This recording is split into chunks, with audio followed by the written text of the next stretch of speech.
Welcome again दोस्तों 6 वर्ष पूर्व जब हम सिनेमा हॉल में बैठ के बजरंगी भाईजान फिल्म देख रहे थे तो हम इस मूड से गए थे कि एक एक्शन मूवी है। लेकिन जैसे ही फिल्म शुरू होती है, शाहिदा नाम की एक बच्ची ट्रेन छूटने की वजह से भारत में रह जाती है और उसके माँ बाप दूसरे देश में चले जाते हैं और वो बच्ची माँ बाप से बिछड़ जाती है। लेकिन जैसे जैसे फिल्म आगे बढ़ती है तो हमें ये लगता है कि हाँ, वास्तव में एक एक्शन मूवी है। और जब सलमान खान बच्ची को अपने कंधों पे बिठा के ये कहते हैं कि न मेरे पास पासपोर्ट है, न मेरे पास वीजा है, न इसका पता है, न इसका ठिकाना है, फिर भी मैंने कसम खाई है मुझे इसको अपने माँ बाप से मिलवाना है, तो दोस्तों पूरे के पूरे हॉल में तालियां बजने लग जाती है। और जब हम ये फिल्म देख रहे थे तो कराची में बैठी हुई गीता नाम की एक 23 वर्षीय युवती भी फिल्म देख रही थी। गीता नाम की युवती जो कि गलती से लाहौर एक्सप्रेस के द्वारा वहां पे पहुंच गई थी और उसे ये लगा कि ये फिल्म तो मेरी कहानी है, ये फिल्म तो मेरी कहानी है। 15 वर्ष पहले मैं भी गलती से ट्रेन में चढ़ के यहाँ पे पहुंच गई थी। दोस्तों जब उसने फिल्म देखी तो वो बेचैन हो गई और उसने ईदी फाउंडेशन में ये कहा कि मुझे ये फिल्म दोबारा देखनी है। उसने ये फिल्म दोबारा देखी और जब फिल्म दोबारा देखी तो उसने एक ही रट लगा ली, मुझे घर जाना है, मुझे घर जाना है, मुझे मेरी माँ से मिलना है, मुझे मेरी माँ को देखना है, मुझे मेरी माँ को गले लगाना है, मुझे घर जाना है, मुझे मेरी माँ को गले लगाना है। दोस्तों उसने बस एक ही रट लगा ली और वो बार बार ये कह रही थी, मेरा देश बहुत अच्छा है, मुझे मेरे देश छोड़ आओ, मुझे मेरे देश भेज दो। दोस्तों जब ये मुद्दा मीडिया में आया तो सरकारी प्रयासों के द्वारा, मीडिया के प्रयासों के द्वारा और एक चैनल ने सलमान खान को भी क्या है उस लड़की से मिलवाया और उस बच्ची ने, उस 23 वर्षीय युवती ने, गीता ने सलमान खान को कहा, आप बहुत अच्छे हो, आप बहुत ग्रेट हो, आप बहुत पावरफुल हो और मुझे भी कंधों पे बिठा के मुझे मेरे देश, मुझे आपके देश ले चलो। तो सलमान खान भी उस समय भावुक हो गए।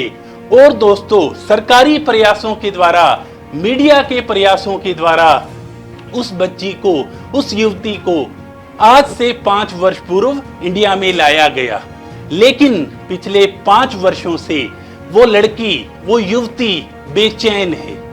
क्योंकि अभी तक उसे अपने माँ बाप नहीं मिले हैं। जो आनंद सर्विस सोसाइटी के ज्ञानेंद्र पुरोहित हैं, उन्होंने सांकेतिक भाषा के द्वारा ये जाना है कि उसका जो गांव है वो एक बड़ी नदी के किनारे पर है, बड़ी नदी के पास है, जहां पे रेलवे लाइन है, जहां पे छोटा सा एक मंदिर है और पिछले कई वर्षों से इस कशमकश में है कि उसे अपने माँ बाप से मिलवा दिया जाए। दोस्तों गीता नामक इस युवती ने अब ये बीड़ा उठाया है, उसने ये एक मिशन बनाया है कि मुझे 3 महीने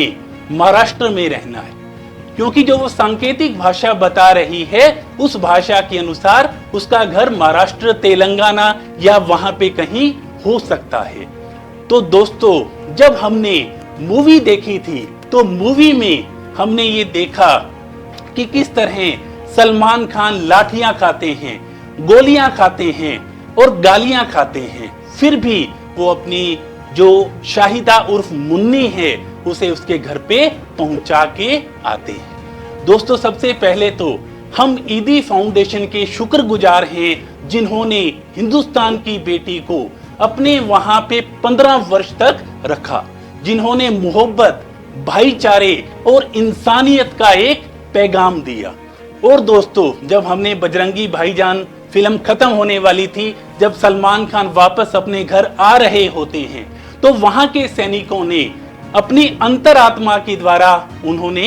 जो बैरिकेड्स थे उनको पार करवाने की इजाजत दे दी और साथ में दोनों देशों की जनता ने साथ दिया था। तो दोस्तों, आज के दिन हम एक बजरंगी भाईजान मिशन शुरू करने जा रहे हैं और इस मिशन के द्वारा हम गीता नामक युवती को अपने माता पिता से मिलवाएंगे, अपने परिवार से मिलवाएंगे। दोस्तों,